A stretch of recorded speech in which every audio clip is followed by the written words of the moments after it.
Hello friends, welcome to Karthi's life style. இன்றைக்கி பொட்டுக்கடலை கருப்பட்டி உருண்டை எப்படி பண்ணலாம் வாங்க பார்க்கலாம். ரொம்பவே டேஸ்டி அண்ட் ஹெல்த்தியான ஒரு ஸ்நாக்ஸு.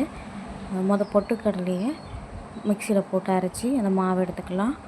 கருப்பட்டியும் அதேமாரி மிக்சியில் போட்டு அரைச்சி அதோட விழுது எடுத்துக்கலாம். கொஞ்சமாக நெய் விட்டுக்கலாம். நான் 1/4 கிலோ பொட்டுக்கடலை, 1/4 கிலோ கருப்பட்டி, 50 கிராம் நெய் எடுத்து நல்லா ஒன்றா பிசைஞ்சிக்கலாம். ஒன்றா பசைஞ்சிட்டோன்னா இந்த பதத்துக்கு வரும். கொஞ்சம் கட்டி கட்டியாக இருந்துச்சுன்னா நம்ம மிக்சியில் போட்டு அடிச்சுக்கலாம். இப்படி பிடித்தோம் அப்படின்னா இந்த பக்குவத்துக்கு வரணும். இதுதான் உருண்டை பிடிக்கிறதுக்கான கரெக்டான பக்குவம்.